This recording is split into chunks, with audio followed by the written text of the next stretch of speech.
Bonjour à tous et à toutes pour ce nouvel épisode du Mo et Ous podcast. Moi, c'est Mo. Moi, c'est Ous. Et c'est Ous, exact. On va l'avoir une fois. Et, ça fait longtemps qu'on s'est pas parlé, mais une semaine. Et depuis, beaucoup de choses ont changé dans le monde du sport, incluant le Canadien de Montréal, qui va devoir aller en vacances, pour les séries. Eux qui ont dû se perdre 4-1 contre les Capitals de Washington. On va aussi parler des autres séries de la Ligue nationale. Donc, un gros show de hockey. On parle de séries. Et on commence tout de suite avec le Canadien. La série a pris fin. Puis, en fait, on veut juste commencer nos opinions à chaud sur la performance du Canadien. Puis, pour moi, et malgré qu'on a perdu 4-1, puis c'était vraiment pas un gros challenge là, pour les Capitals, ils sont quand même, on a quand même vu de belles choses de la part du Canadien, puis de l'effort. Je vais voir avec toi, qu'est-ce que tu as pensé de ce cours de jeunes joueurs là, qui sont allés en série, puis la performance globale face au Capitals. Je parle pas mal au nom de tout le monde. Je suis quand même très fier dans l'ensemble de la performance de l'équipe.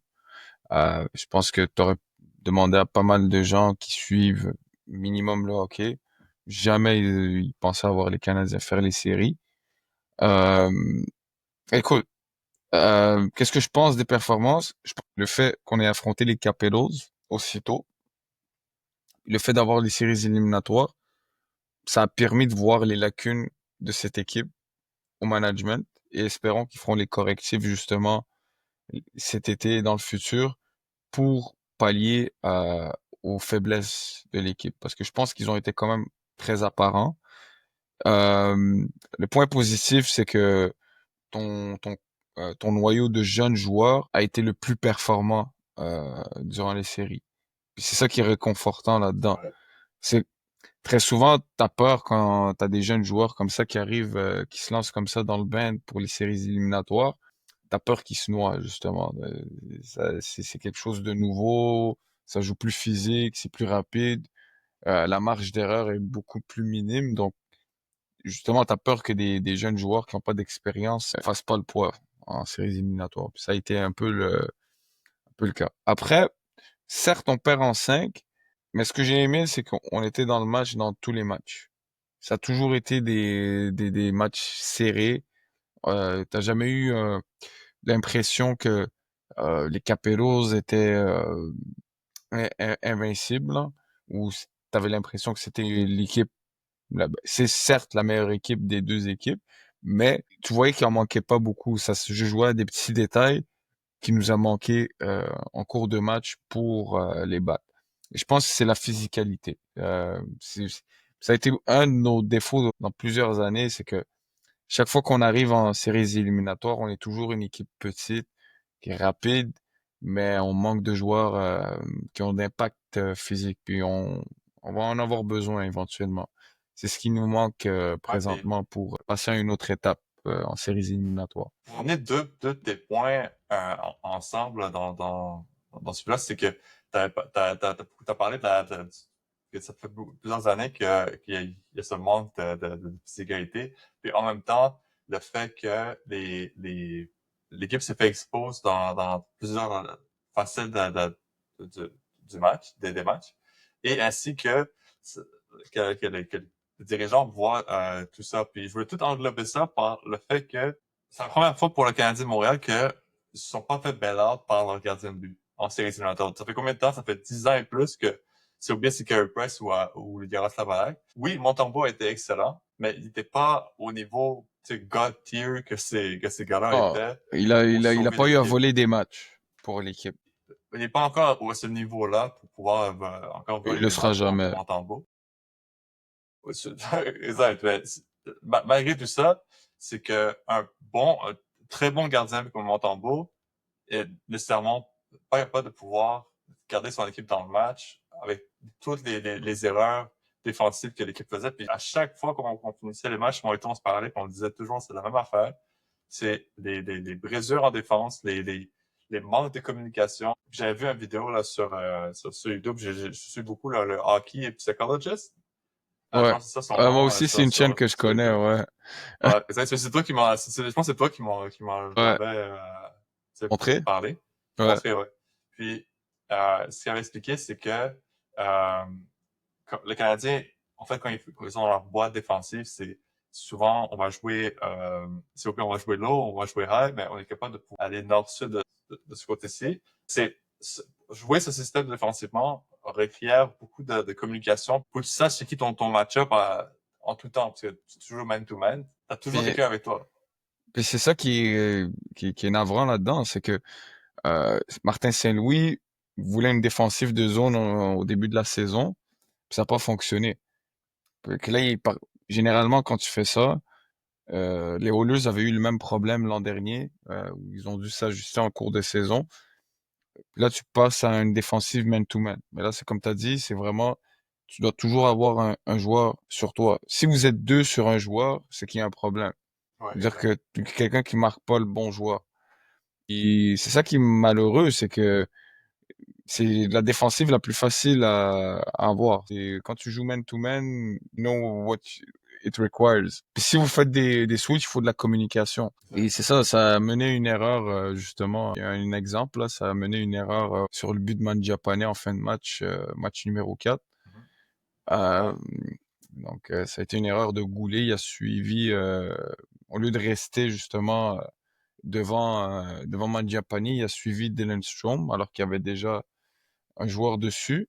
Puis ça a mené au bon tir de Mangiapane qui donnait la victoire aux Ouais, j'ai vu le Capellos, match, ouais. malheureusement. Ouais. Match numéro 4. Ouais, 4, ouais. C'est ouais, moi, match numéro Puis 4, c'est la ouais. même chose dans le match numéro 6. Au but de... Non, 5. match numéro 4. Le match numéro 5, je pense que c'est Jacob Chychrun qui a marqué un but dans la classe sur une passe de Dubois. Je ne Le sais plus premier match exactement quel aussi. match c'était. Peut-être, Le ouais, ça a premier été match aussi... aussi, pareil, Ovechkin tout seul dans l'enclave, ouais, ouais. devant Montembeault, carrément. Tout seul. Le meilleur buteur de Étant donné l'histoire, que tout seul devant le but.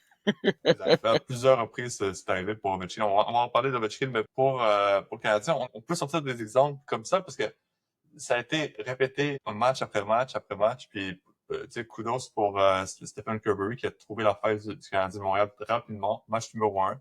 Puis, les Cavaliers étaient en contrôle tout le long, mais je pense que pour les jeunes joueurs du Canadien, c'est une très belle expérience d'avoir joué ça. Euh, un joueur qui, malheureusement, ça va être sa dernière expérience en série ou dans la Ligue nationale, c'est David Savard, que lui a pris sa retraite maintenant, suite à la conclusion de cette série. Puis j'ai aimé ce que Martin Saint-Louis avait parlé en conférence de presse après la défaite. Il avait dit, sans David Savard, on n'est pas en série présentement. Puis ça m'amène à un nouveau sujet là, sur le Canadien de Montréal. On a parlé des jeunes et le cours on a apprécié cela, mais aussi j'ai aimé la performance des vétérans, notamment David Savard. Ben, David Savard, il y a eu des lacunes énormément, mais il y a eu des beaux flashs en défense. Mais surtout Dvorak, Anderson, Gallagher, Armia, Evans. J'ai aimé le bottom six de vétérans qu'on avait, puis sont pu faire performer. Mais qu'est-ce que je voulais voir avec toi, qu'est-ce que tu as pensé de ce bottom six là, qui a été formé? Justement, moi, je trouve que une des raisons pourquoi un rebuild, généralement, c'est un succès, c'est parce que tu peux pas avoir nécessairement les jeunes qui viennent d'arriver dans la Ligue nationale, les faire conduire le navire tout de suite. En général, c'est bien d'avoir quelques vétérans pour les entourer, pour justement les mentors quand ça va bien, quand ça va mal, quand il y a des problèmes d'attitude, ils sont là pour les régler. Donc, c'est important d'avoir ce genre de vétérans-là justement dans une équipe. Quand tu vois par exemple, des, euh, des équipes comme les Sabres de Buffalo, où c'est un shit show constant, puis il y a, tu te demandes c'est qui le leader de cette équipe-là. On peut me nommer un joueur, s'il vous plaît. Il y en a pas. Tu avais eu Jack Eichel qui avait été donné le C au bout de 2 saisons dans la ligue. C'est un jeune immature parce qu'il est devenu plus mature avec le temps, là, mais à l'époque c'était pas non plus le joueur le plus mature qui existait. Mais c'est ça, ça instaure une culture d'équipe. Ça instaure comme un certain respect de la hiérarchie. Donc, t'as les vétérans, euh, puis par la suite, ça se transmet à travers le temps. Là, t'as Suzuki maintenant qui va prendre les rênes de l'équipe, c'est le capitaine. il prend ses responsabilités, il parle au nom de l'équipe, puis s'en va voir Kent Hughes, il lui dit, regarde, moi ces gars-là, je veux aller à la guerre avec eux, je believe en eux, euh, fais pas d'échange, on y croit. Puis il a assumé, puis il a montré justement à partir de cette réunion-là, Kent Hughes lui a posé un challenge et il a répondu. Fait que là, il a montré justement que c'était un leader. Puis justement, pourquoi cette maturité est peut-être venue, c'est parce que tu as des vétérans qui ont su inculquer ces valeurs-là à ces jeunes-là. Et c'est important d'avoir des vétérans. C'est toujours bien d'avoir quelques joueurs d'expérience qui connaissent l'environnement. Puis ça aide justement les jeunes mentalement à être toujours prêts, parce qu'ils connaissent, ils savent, ils ont connu toutes les situations possibles. Donc, si un jeune traverse une mauvaise période, il y a toujours quelqu'un pour l'aider psychologiquement, pour lui faire comprendre, regarde, ça va bien se passer. Là, tu traverses une mauvaise passe, oublie ça, ça va revenir petit à petit. Mais Ouais, donc, puis un pour, David Savard, c'est ça, c'est un joueur essentiel. On l'avait ramené après notre finale de Coupe Stanley.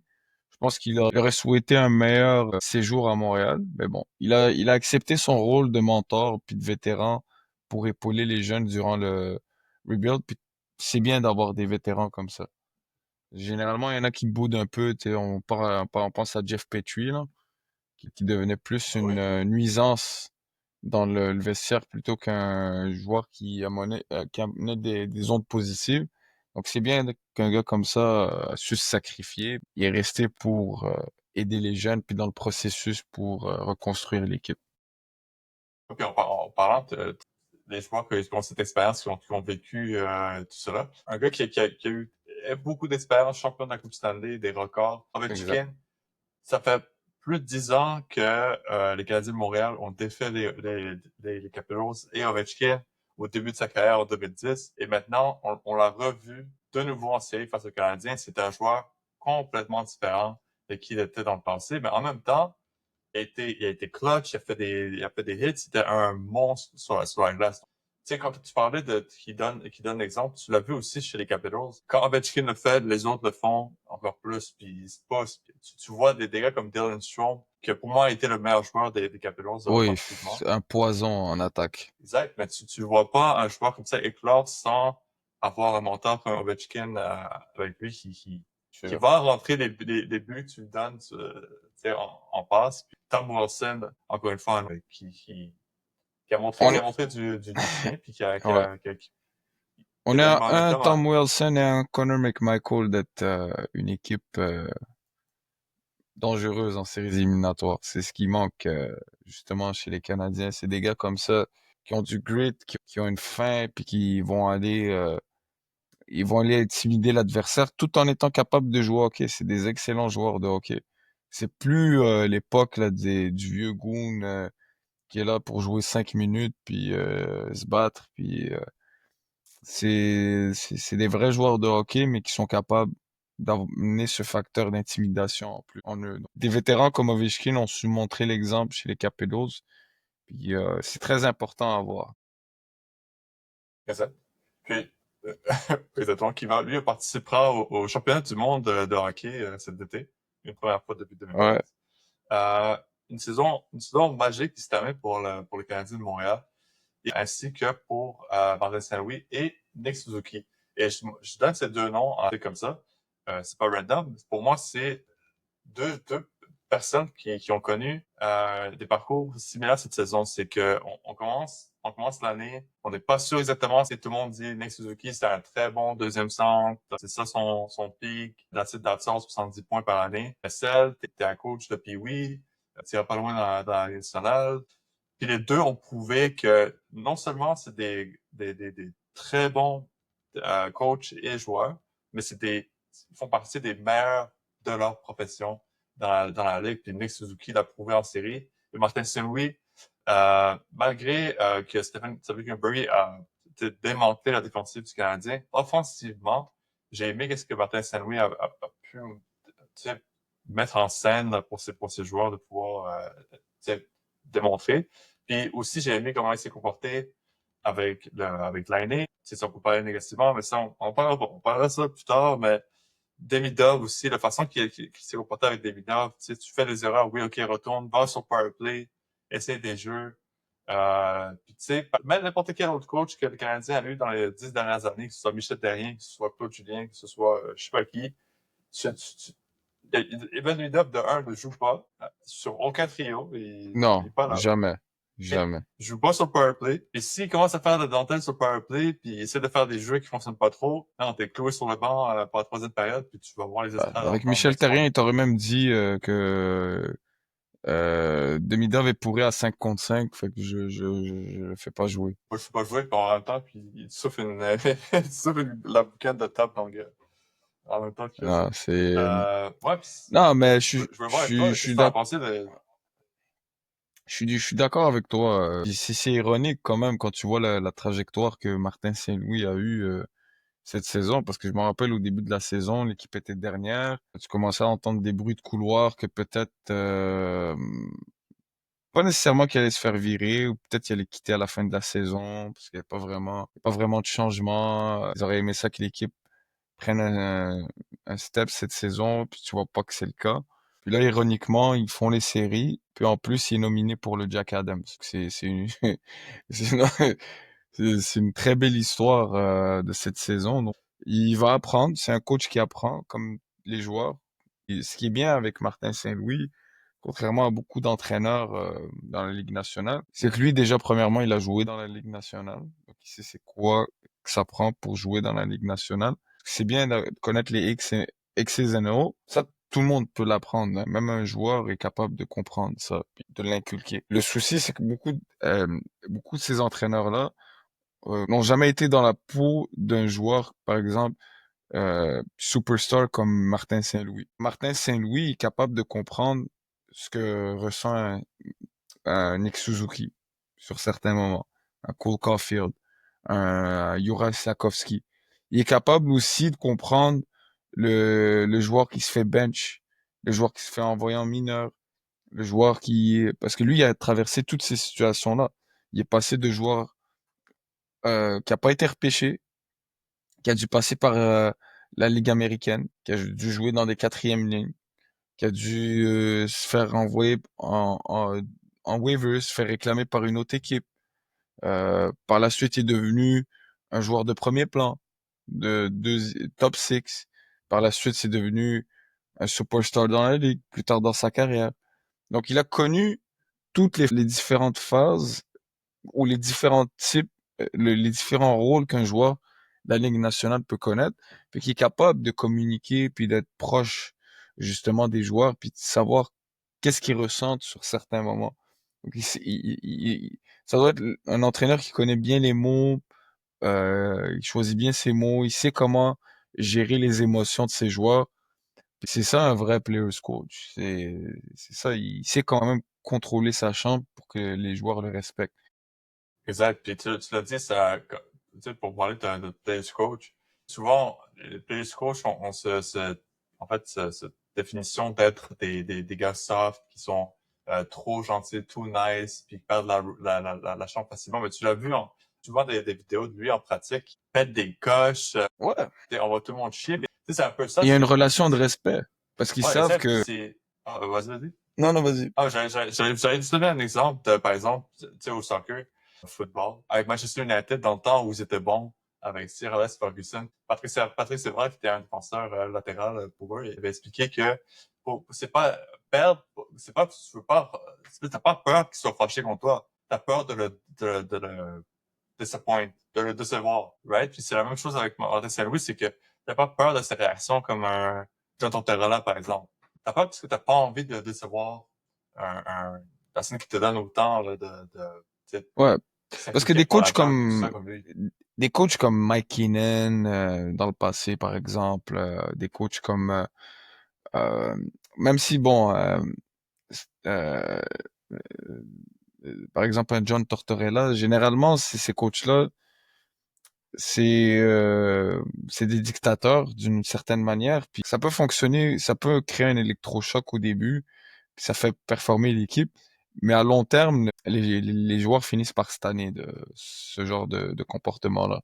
ils sont plus capables de dealer parce que c'est toujours une constance, là. Il y a toujours du conflit, il y a toujours du drama, puis à la fin, les joueurs, ils en ont marre. Tu burn out tes joueurs comme ça. Je pense que être capable, justement, de mélanger le chaud et le froid, puis d'être capable de reward quelqu'un quand il le mérite et le punir quand il le mérite aussi, c'est la manière de faire. Puis surtout aujourd'hui, nowadays, avec les jeunes joueurs qui sont mis en avant tout de suite, des styles de coaching dictatorial, ça fonctionne plus avec les jeunes d'aujourd'hui. Faut que tu sois capable d'être proche d'eux, de communiquer avec eux, leur expliquer. Puis par la suite, quand ils te punissent, tu sais que c'est toi qui as merdé. Il le Ouais. fait pas par out of spite, il le fait pas parce qu'il t'aime pas, il le fait parce que Ouais. tu le mérites. Au pire, continue le segment à partir de là. Ouais. Puis là, en fait, maintenant que la saison est terminée, on a pu parler de la toute fin de saison là, du Canadien. Maintenant, il y a des grosses décisions qui vont pouvoir se prendre dans les prochaines semaines. Et ça arrive avec la draft. Ça arrive avec aussi les agents libres. Et aussi, il y a des joueurs à re-signer qui semblent banals, mais qui sont quand même assez importants pour l'organisation du Canadien. Je vais commencer avec les signatures là, qui vont arriver là, prochainement. Notamment Joel Armia. Que, Qu'est-ce qu'on fait avec Joel Armia? Ça, c'est une question à 4 millions de C'est dollars en ce moment, compliqué. mais c'est compliqué. Parce que, oui, il y a eu des beaux flashs de Super Mario Armia, comme souvent les gens l'appellent, Ouais. quand il est Mais chaud. faut pas oublier Mais quand il est pas quand chaud, Bergevin l'avait signé ouais. Pour le Canadien de quand Montréal, ça a c'est une coupé. grosse décision. Puis en même temps, déjà que t'as Jack Evans, t'as re-signé, donc tu sais déjà qui est ton centre de quatrième trio. Est-ce que on va aller avec les jeunes? Parce que moi, j'ai beaucoup aimé ce que j'ai vu de Emil Heinemann sur toute la saison et surtout en série. J'ai aimé sa compatibilité et le fait qu'il passe sous le radar comme étant aussi un jeune recrue dans la ligue. Personne n'en a parlé. Tout le monde parle de Dobesh ou de Lane Hudson ou de Demida. Ben, Heinemann est aussi une recrue et ainsi que Kapanen. Lui aussi a fait de beaux flashs, surtout quand il était en fait remplacé, il a remplacé l'année dans l'alignement. Je trouvais que le Canadien a mieux joué avec lui, capable de jouer au centre aussi, un peu plus pas vraiment un gabarit, mais il est quand même capable de pouvoir dish it out sometimes. Donc pour toi, est-ce que on part avec cette fin de saison avec un bang ou euh, on trust le process, on continue là-dessus? Parce que ça peut sembler, pour Kent Hughes, ça peut sembler être, OK, on est peut-être un ou deux joueurs proches, mais ça arrive souvent à des équipes que peut-être pas nécessairement un, deux, trois joueurs proches, t'es peut-être un peu plus loin que ça. Donc, je vais voir avec toi, là, où tu penses qu'on est? Nous, on est au stade où là, il va falloir faire attention aux signatures qu'on va effectuer, justement. Faut se rappeler un peu les Blackhawks de Chicago où ils avaient réussi leur rebuild, ils avaient créé leur core avec des jeunes joueurs, puis ils avaient éventuellement gagné une Coupe cette année. Par contre, along the way, ils avaient fait quelques signatures un peu douteuses, des contrats qui avaient été signés à certains joueurs. Des fois, ça a l'air de rien. Ah oui, donne 4,5 millions à, par exemple, Jake Evans. Mais est-ce que, à long terme, justement, donner ce 2-3 millions de plus à un Jake Evans, ça peut te coûter éventuellement un autre joueur que tu pourrais potentiellement pallier à amener dans ton bottom six ou même un meilleur joueur que tu pourrais rajouter dans ton top six. Faut faire attention à ces contrats-là. Donc c'est pour ça que c'est tricky des contrats comme ça à donner à Armia puis Dvorak. Moi personnellement, je move on avec ces joueurs-là, puis de Armia et même de Dvorak, parce que faut pas oublier Les qu'il y a deux quand même, fiables.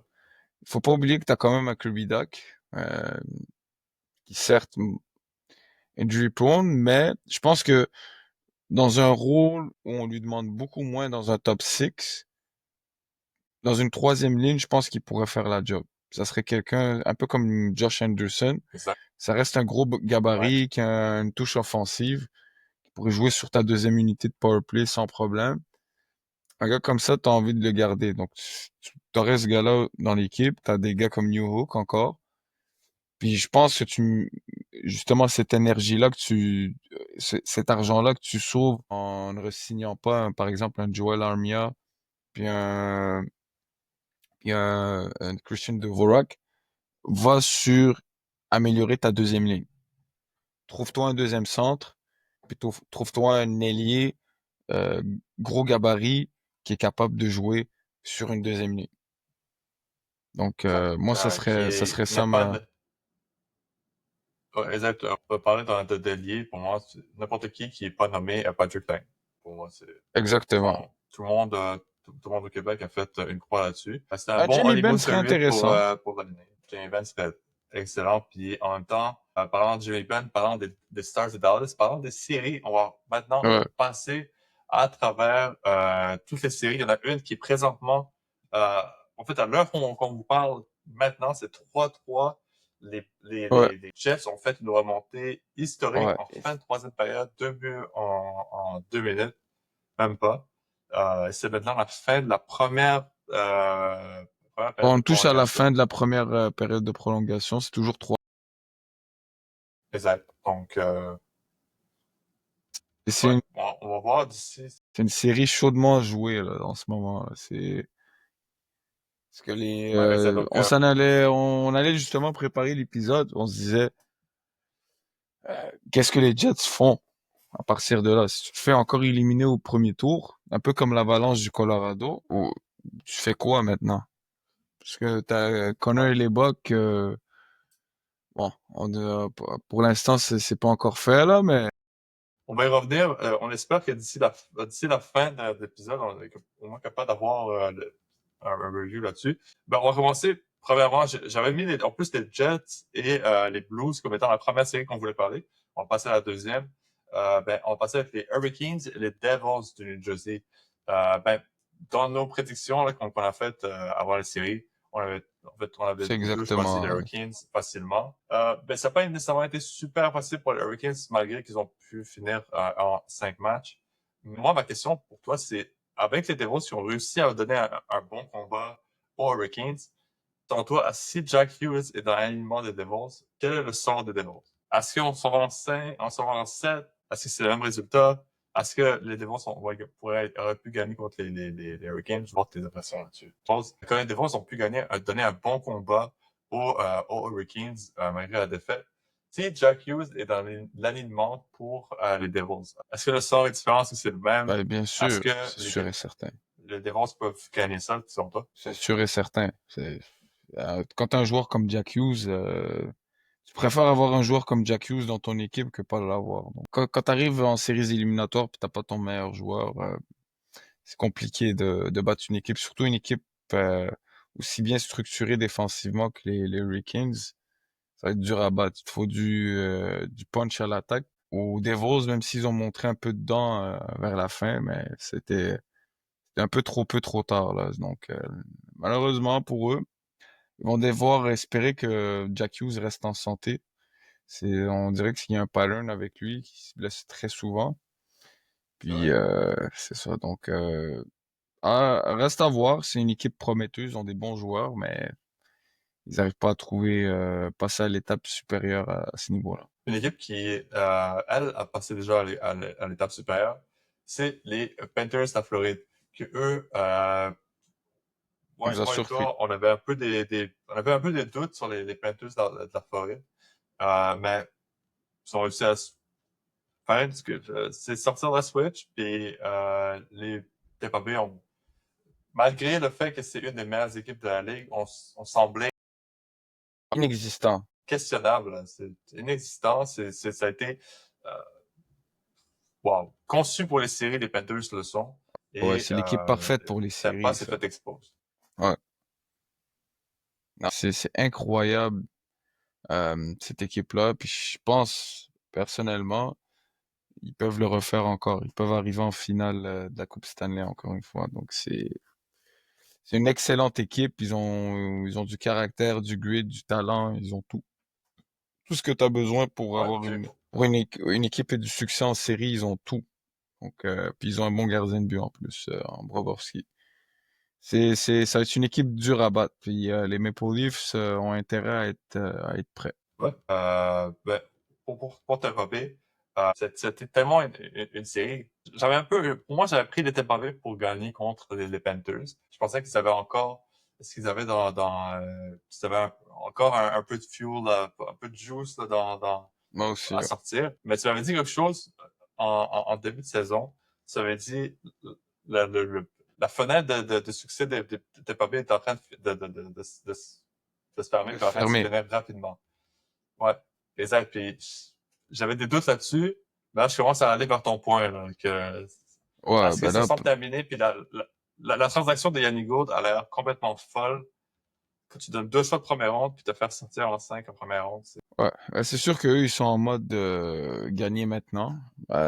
Puis je pense qu'ils ont voulu justement prolonger cette fenêtre de en allant chercher un Jake Gensel, par exemple, en laissant partir un Steven Stamkos cet été. Et malheureusement, on voit que le résultat n'a pas vraiment changé. Ils se sont fait encore éliminer au premier tour des séries. Et là, ça amène une controverse quant au format, parce que je vois beaucoup de gens se plaindre récemment là, du format des séries. Parce que justement, tu as eu beaucoup de séries au premier tour où c'était des match-ups que tu aurais pu peut-être espérer voir au deuxième tour des séries ou peut-être en finale de conférence comme les Stars de Dallas contre Colorado, les Panthers justement contre Tampa Bay. C'est là tu les as au premier tour. Donc c'est un peu ça ramène le débat sur le format pour les séries éliminatoires. Mais bon, Gary Bettman est ferme là-dessus, puis il semble Puis moi, considérer j'adore. que c'est le bon choix. Ouais, Bon, moi, c'est le voilà. meilleur choix. Moi, c'est le meilleur choix possible parce que, pour moi, prochaine ronde, tu vas avoir Dallas contre peu importe qui gagne Saint-Louis ou Winnipeg, ça va être un showdown. Tu vas voir Vegas contre les Oilers. Wow, la série, ça va être. Bon, pour moi, c'est chaque série a ses propres défis, ses propres histoires. Chaque série amène quelque chose de différent. Oui, Dallas puis Colorado, ça a été incroyable. On va en parler de cette série-là. Mais pour moi, chaque ronde de série est incroyable. Et pour moi, la controverse, Ouais. si vous faites 1 versus 16, 2 versus 15, vous allez avoir quasiment les mêmes résultats que si vous avez fait Et en- même pour amener à ton point, c'est que ça amène plus d'intrigue au niveau du premier tour. Généralement, on va dire si tu vois le premier contre t'as pas vraiment envie de voir le premier contre le huitième. Puis tu l'as déjà de toute façon, d'une certaine manière avec les places wild card. C'est en que quatre. Ouais. euh, certes, oui, ça pénalise peut-être certaines équipes parce que le format actuel où ils le mettent, tu pourrais avoir potentiellement une équipe qui est dans le wild card, mais qui a fini avec plus de points que le troisième d'une autre division. Mais ça amène aussi un degré de difficulté dès le premier tour. Ça veut dire que ça se peut que t'aies un match-up très compliqué dès le premier tour. Puis ça rend toutes les séries difficiles à ce moment-là. Il n'y a pas vraiment une série où t'es comme ah, le premier tour, j'ai pas envie de regarder, c'est toutes des match-ups pourris.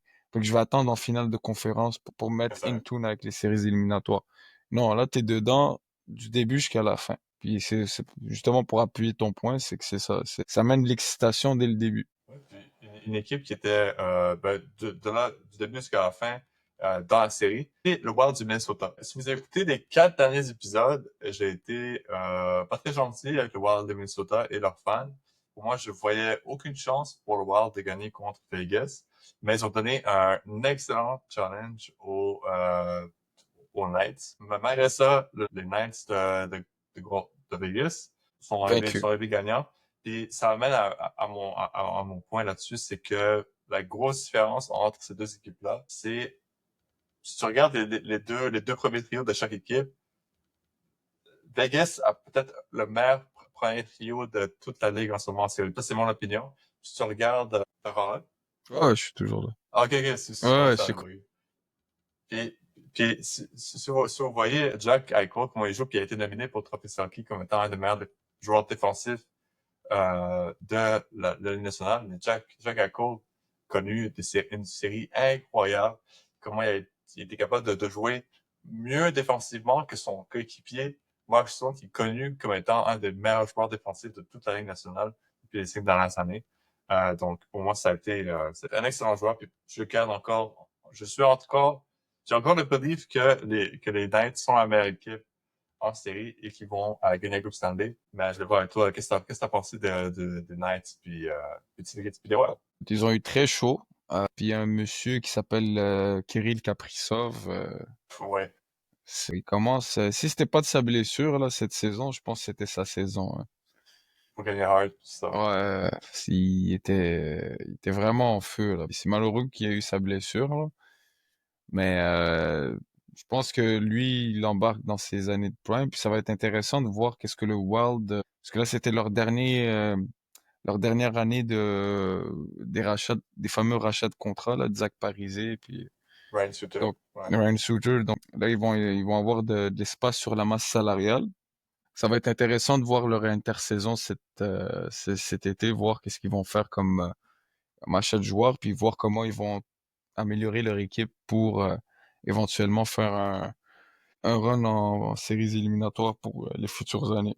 Ce que je disais pour les Golden Knights, pour ce qui est des Golden Knights, encore une fois, ça c'est une autre équipe qui est bâtie pour les séries éliminatoires. C'est une équipe que bon, j'ai beaucoup de respect pour l'entraîneur Bruce Cassidy, qui, selon moi, peut-être avec Jim Montgomery, le meilleur entraîneur de la ligue. Il y a John Cooper aussi là-dedans et puis Paul Morris, mais j'estime que Bruce Cassidy, c'est le meilleur entraîneur de ces quatre-là. C'est une équipe qui a été là, qui a déjà gagné la Coupe cette année. Ils ont eu une moins bonne séries éliminatoires la saison dernière, mais là, ils sont revenus. Puis, ils ont des joueurs responsables qui connaissent leur rôle. Puis, c'est impressionnant de voir un Jack Eichel, la manière comment il joue présentement, voir comment il a maturé, contrairement à ces années où il était à Buffalo. Bon, c'était un shit show complet, c'est encore un shit show complet. C'est là que tu vois l'importance d'une culture d'équipe. Où là, il est arrivé avec une vraie organisation, avec une vraie structure. Puis là, tu vois le plein talent d'un gars comme Jack Eichel. Il est un Selkie nominee qui a connu sa meilleure saison en carrière en termes de points. Puis là, ils sont en deuxième tour des éliminatoires où ils vont affronter les Oilers d'Edmonton.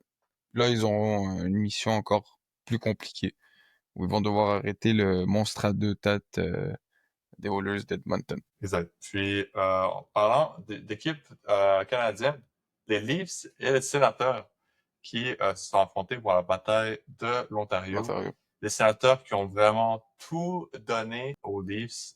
Quel effort collectif là, des Sénateurs. Malgré cela, les Leafs n'ont pas de choke cette année en première ronde. Ont réussi à passer cette ronde. C'est infamous ça, pour eux. Mais malgré ça, les Sénateurs ont vraiment donné la peur chez les Leafs, mais pour les Maple Leafs, je leur donner kudos pour ça. La résilience, on believe, on a confiance en nous-mêmes, on perd pas le momentum, malgré le fait que les Sénateurs ont essayé de rentrer dans la tête des meilleurs joueurs des Leafs. Ils ont c'était pas. Ça paraît il y a une nouvelle direction chez les Leafs, il y a une nouvelle façon de faire pour Kirk Berube. C'est une nouvelle ronde, puis c'est un nouveau match-up que tu vas avoir. J'ai vraiment hâte de voir comment les Leafs vont se comporter face aux Panthers de la Floride. Ça va être un Puis, dur combat, mais si les Leafs passent les Panthers, wow, ça va être monumental. J'ai hâte de voir ça. Mais je voulais voir avec toi, qu'est-ce que tu en as pensé de cette série-là. ouais, C'était vraiment effectivement, physique. ils ont un dur combat qu'ils vont devoir mener contre les Panthers de la Floride, qui récemment, dans les dernières années, ont eu pas mal leur number. On va voir s'ils vont être Ouais. We capables want de... Florida. Ouais, ça avait mal vieilli, ce chant-là. Non, très mal vieilli, Euh, ouais. ouais. Puis, on va voir qu'est-ce qu'ils vont accomplir. Puis justement, on va voir s'il y a eu des changements par rapport aux années précédentes. On a vu qu'avec déjà au niveau devant les buts, il y a une nette amélioration avec Anthony Stolarz qui a su garder les cages de son équipe durant les séries. Souvent, ça a été un débat là, chez les fans des Maple Leafs où on mettait beaucoup la faute sur les gardiens de but dans les dernières années. Là, c'est bien au moins d'un certain côté, ils ont quand même un gardien qui est capable, pas nécessairement de voler des matchs, mais de faire les arrêts clés, puis de les garder dans le match. Puis même s'ils perdent, il garde toujours son équipe euh, dans le match où ils peuvent potentiellement gagner le match. Donc, ça va être intéressant à voir. En plus, ce tour-là, joue contre son ancienne équipe. Il jouait pour les Panthers. C'était le backup de Bobrovski la saison dernière. Ça va être une belle histoire. On va voir qu'est-ce qu'ils vont faire. Mais bon, j'espère que les Panthers de la Floride détruisent les Maple Leafs de Toronto en 4. On l'espère aussi. Et pour une autre série, sûrement la série la plus controversée, celle qui a fait le plus de bruit, c'est les Stars de Dallas face aux l'Avalanche du Colorado. C'est une série qui a été up and down, ça a été de chaque bord, mais à la fin, ça n'aurait pu ne pas mieux finir pour les Stars et pour Mikko Rantanen, que lui Wow. réussit le comeback à lui tout seul, 3 buts en troisième période dans un match numéro 7, le premier de toute l'histoire de la Ligue nationale à avoir réussi à faire ça. Les Stars qui seront en deuxième tour, ils battent l'Avalanche. Ça a été un coup de tonnerre au Texas. Est-ce que Dallas, c'est la meilleure équipe de la Ligue en ce moment en série? Selon moi, non. Mais il y a un très Selon bon moi, argument qui ça se peut joue être entre ensemble. eux et les Panthers présentement. Mais oui, définitivement dans l'Ouest, là, présentement, c'est eux les favoris. Au moment où on se parle, c'est sûr que selon moi, c'était la finale avant l'heure, la finale de conférence. Les Stars de Dallas ainsi que l'Avalanche du Colorado. Ça a été compliqué pour les deux équipes. Ils ont eu leur moment. Ça s'est joué en 7 où ça a pris un scénario hollywoodien. Mais ça va être intéressant de voir les Stars de Dallas parce que ils ont quelques blessés. Est-ce que Jason Robertson pourra revenir au jeu? Miro Iskanen aussi. S'ils sont capables de les revoir en santé, ça va être une équipe très compliquée à battre. Très, très, très compliquée à battre. Ils ont de la depth partout. Une défensive un peu. Les Stars de Dallas sont complètement shut down.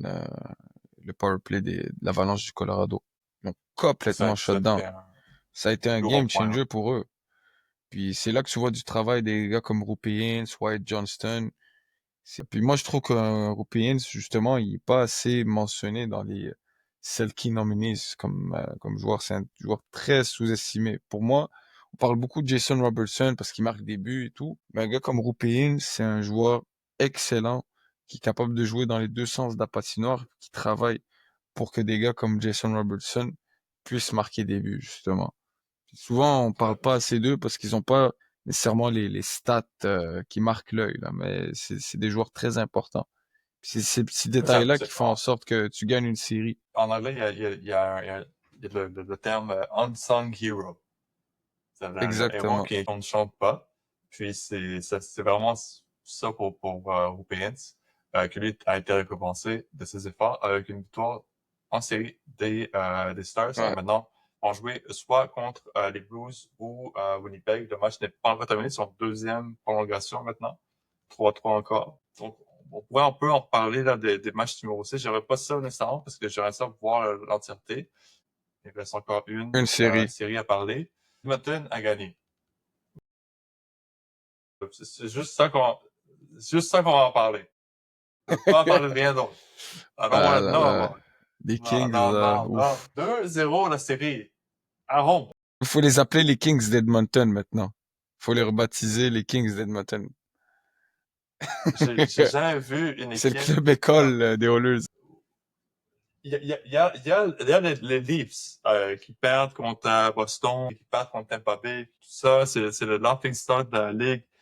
Ils sont même pas arrivés proches du choke job que les Kings ont réussi à faire contre Edmonton cette saison. Ils avaient tout pour réussir. Ils avaient l'équipe pour aller loin en série même. Darcy Kemper s'est fait nominer pour le trophée Vézina. Et juste pour vous dire, les trois gardiens qui ont été nommés pour le trophée Vézina cette année, il y en a deux qui sont déjà hors de série. Il y en a un qui est à un but de palette. Donc, Ouais. ça veut rien dire. Et ça veut nécessairement pas rien dire pour les Kings de Los Angeles parce que Darcy Kemper a été aucunement un facteur dans cette série-là. Ça aurait pu mettre n'importe quel autre gardien, ça aurait fait la même affaire. Parce que tu joues contre Connor McDavid, puis ton équipe ne s'est pas adaptée 4 ans d'affilée, ne s'est pas adaptée à jouer contre un Connor McDavid de Zero, même si tu joues dans la même division, dans la même conférence, 4 fois en série de suite et perdre 4 fois de suite. On est rendu, les Kings, c'est les Bills de Buffalo des années 90. Ou Oui, même les pas les Bills Bills, oui, ok, actuels. non, tu gagnes pas. Les Bills de Buffalo actuels. Avec Ou les les Chiefs Bills de actuels, Kansas City. c'est En ça. fait, actually, c'est les Bills de maintenant. Ils perdent toujours contre les C'est les Chiefs. Bills d'avant, c'est les Bills de maintenant. That's it. Ouais, puis pour moi, je suis pas un fan du tout du coach Hiller. J'aime pas ses décisions, j'aime pas son système défensif.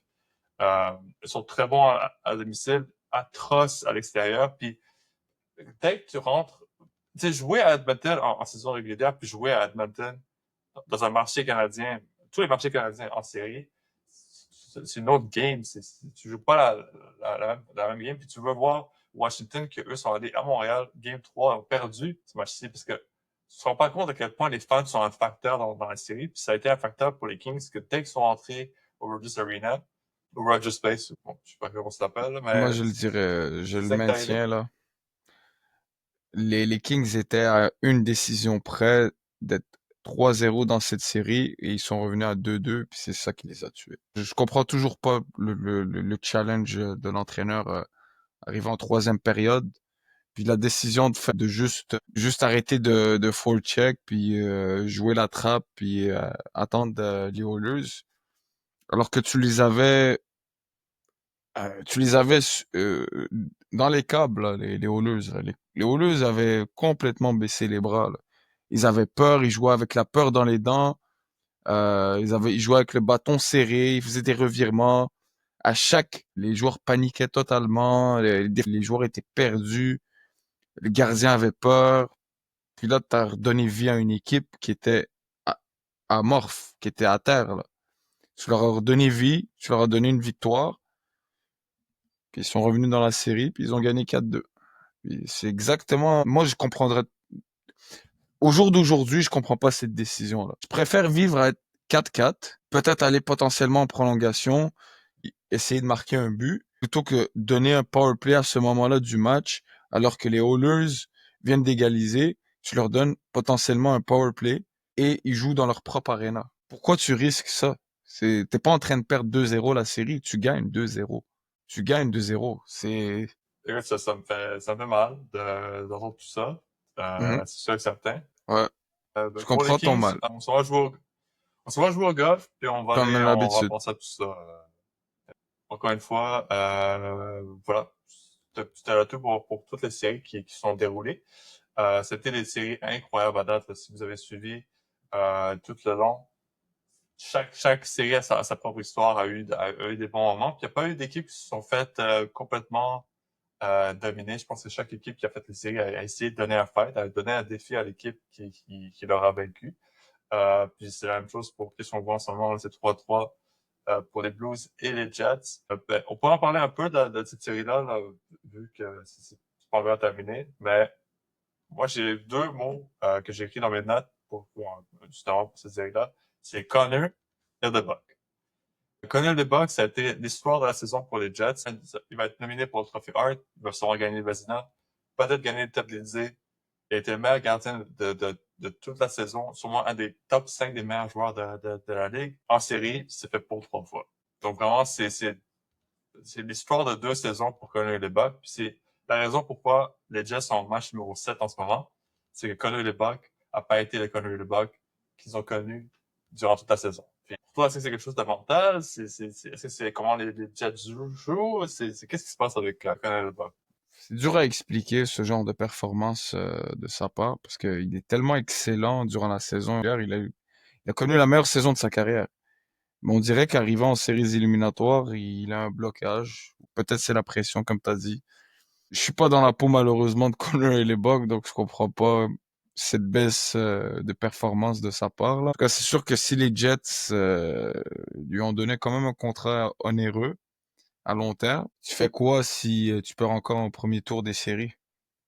Puis surtout avec des performances en dedans de scie de ton gardien Raison. de but, Très raison. c'est très décevant là. Tu fais quoi? Surtout que t'es pas dans un marché le plus attrayant pour Tout à fait. les joueurs autonomes. Donc, ça va être compliqué pour eux, là. Puis ils ont en plus Carl Connor qui est en fin de contrat.